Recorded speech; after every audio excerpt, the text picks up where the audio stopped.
पाशुपत अस्त्र महादेव शिव शंभु का प्रलयंकारी अस्त्र। इस अस्त्र का प्रयोग सबसे पहले महादेव शिव शंभु ने त्रिपुरासुर के 3 नगरों का अंत करने के लिए किया था। हिंदू पुराण और वेदों में इस अस्त्र का प्रयोग बहुत बार किया गया है। इसका मतलब ये नहीं, इस अस्त्र का प्रयोग विधि सारे योद्धा जानते थे। अगर सिर्फ महाभारत और रामायण की बात की जाए तो रामायण काल में ये अस्त्र मेघनाथ, प्रभु श्री राम और विश्वामित्र के पास थे और महाभारत काल में सिर्फ अर्जुन के पास ही अस्त्र था। रामायण में ये अस्त्र का प्रयोग तो 2 बार देखने के लिए मिला था, लेकिन महाभारत में 1 बार भी नहीं। लेकिन क्यों महाभारत में अस्त्र का प्रयोग अर्जुन ने नहीं किया था? अगर कर दिया होता तो पहले दिन ही कुरुक्षेत्र युद्ध समाप्त हो जाता और अपने सबसे प्रिय पुत्र अभिमन्यु का मृत्यु भी नहीं देखना पड़ता। सबसे मजेदार फैक्ट ये है, अर्जुन ने अभिमन्यु के मृत्यु के बाद भी यह अस्त्र का प्रयोग नहीं किया था। लेकिन कौन सा ओरिजिन था जिस वजह से अर्जुन ने यह सब हो जाने के बाद भी अपने पाशुपत अस्त्र का प्रयोग नहीं किया था? क्या वो अपने पाशुपत अस्त्र का प्रयोग युद्ध क्षेत्र में भूल गए थे या श्री कृष्ण अर्जुन को यह अस्त्र प्रयोग करने के लिए मना किया था? इसका ही एनालिसिस करेंगे हम इस वीडियो में। और हाँ, वीडियो 3 पार्ट में होगा, तो आपसे मेरा ये रिक्वेस्ट रहेगा वीडियो को स्किप ना करके देखना, नहीं तो आप कुछ समझ नहीं पाएंगे। ज्ञान की बात को साइड में रखते हैं और चलिए मेन वीडियो में एंटर करते हैं। कोई भी अस्त्र के बारे में कुछ भी बोलने से पहले उसके बारे में जान लेना बहुत ही जरूरी है। इसलिए इस वीडियो का पहला पार्ट होगा पाशुपत अस्त्र के बारे में। पाशुपत अस्त्र और किसी का नहीं, स्वयं प्रलय का देवता महादेव का अस्त्र था। इस अस्त्र का खास बात यह है, आप इस अस्त्र को मन द्वारा भी संचालित कर सकते हो। बहुत सारे लोग सोचते हैं पाशुपत अस्त्र एक बाण के शेप का अस्त्र है जो मैक्सिमम टीवी सीरियल्स में दिखाया जाता है, लेकिन ये सच नहीं है। पाशुपत अस्त्र कभी भी एक स्पेसिफिक आकार का अस्त्र नहीं था। पाशुपत अस्त्र एक कंप्लीट नॉलेज था जिसको दोहराने से ही कोई भी वस्तु को पाशुपत अस्त्र में बदला जा सकता था। इसका प्रूफ आपको कुरुक्षेत्र युद्ध का 17th डे में मिलेगा, जहाँ पे अर्जुन अपने साधारण तीर में ही रुद्रास्त्र का शक्ति आहन किया था और वो तीर रुद्रास्त्र में बदल गया था। रुद्रास्त्र और पाशुपत अस्त्र तो एक नहीं है, लेकिन इन सारे दिव्यास्त्र का वर्किंग प्रिंसिपल एक जैसा ही है। महाभारत के अनुशासन पर्व में श्री कृष्ण पाशुपत अस्त्र के बारे में युधिष्ठिर और पितामह भीष्म को कहा था, इस अस्त्र को छोड़ने के बाद में हमेशा से आग की चिंगारी छोड़ने लगते हैं। इस अस्त्र के 1 पैर, बड़े बड़े दांत, 1000 सिर, 1000 पेट, 1000 आंख और 1000 भुजाएं विद्यमान है, जो अस्त्र को और भी भयानक बना देती है। वो अस्त्र ब्रह्मास्त्र, नारायणास्त्र, इंद्रास्त्र और वरुणास्त्र से भी ज्यादा शक्तिशाली है। इसलिए महादेव ने इस अस्त्र का नॉलेज बहुत ही कम लोगों में सीमित रखा था। ऐसा भी नहीं है पाशुपत अस्त्र को रोका नहीं जा सकता था। बहुत सारे योद्धा ने पाशुपत अस्त्र को विफल किया था। पाशुपत अस्त्र के प्रयोग और उसके धारक। इस पार्ट में कुछ बोलने से पहले कुछ बातें क्लियर कर देती हूँ। पाशुपत अस्त्र 2 तरह की होती थी। एक होती है पाशुपत अस्त्र के सुप्रीम वर्जन और दूसरी है पाशुपत अस्त्र के लोअर वर्जन। पाशुपत अस्त्र के सुप्रीम वर्जन के मतलब ये है पाशुपत अस्त्र को अपने फुल पोटेंशियल में यूज करना, जिसके लिए ऑब्वियसली पाशुपत अस्त्र के लोअर वर्जन से अलग मंत्र होता था। पाशुपत अस्त्र के सुप्रीम वर्जन बहुत ही कम योद्धा के पास मौजूद था। अगर रामायण काल में बात की जाए तो प्रभु श्री राम और ब्रह्म ऋषि विश्वामित्र के पास पाशुपत अस्त्र के सुप्रीम वर्जन मौजूद था। इस दोनों में प्रभु श्री राम ने कभी भी अपने पाशुपत अस्त्र का यूज नहीं किया था, क्योंकि वो मर्यादा पुरुषोत्तम थे। वो कभी भी ऐसा काम नहीं करेंगे जिससे कि प्रकृति और प्राण दोनों को ही हानि पहुंचे। ऋषि विश्वामित्र को पाशुपत अस्त्र महादेव का घोर साधना करने के बाद मिला था, जो उन्होंने एक बार ब्रह्म ऋषि वशिष्ठ के अगेंस्ट में यूज किया था, लेकिन वशिष्ठ ने इस अस्त्र को नारायण अस्त्र प्रयोग करके विफल किया था।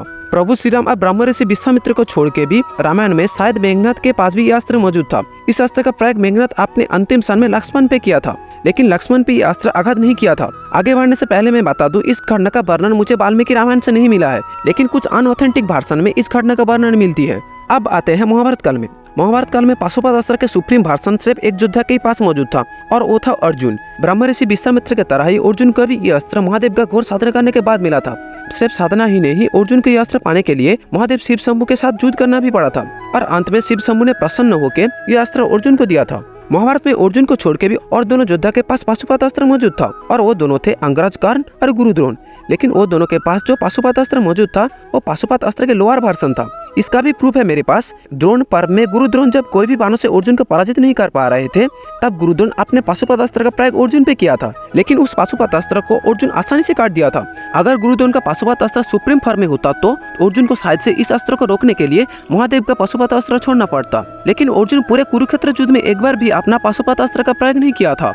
यहाँ से पता चलता है गुरु द्रोण और अंगराज कर्ण के पास जो पाशुपत अस्त्र था वो पाशुपत अस्त्र के लोअर फॉर्म था।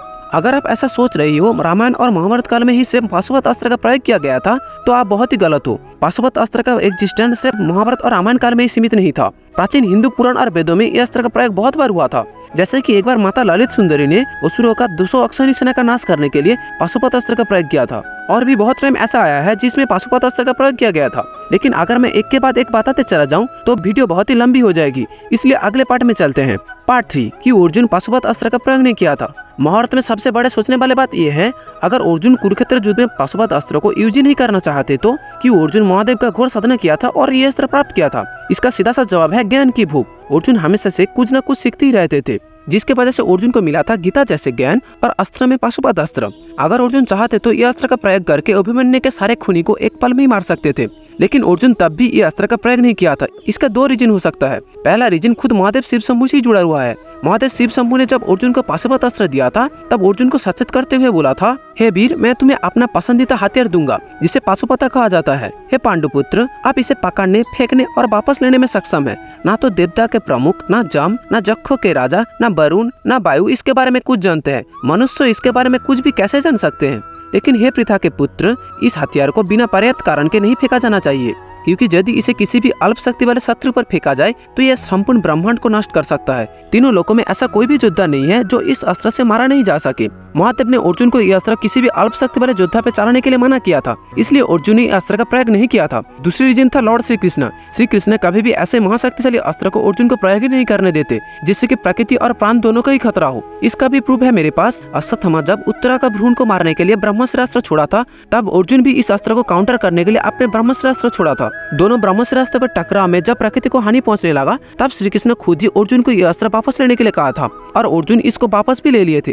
आशा करता हूँ आपको सारे प्रश्न का जवाब मिल गया है, लेकिन अगर आप इस बारे में कुछ बोलना चाहते हो तो आपके लिए मेरा कमेंट सेक्शन हमेशा के लिए खुला हुआ है। जय हिंद दोस्तों।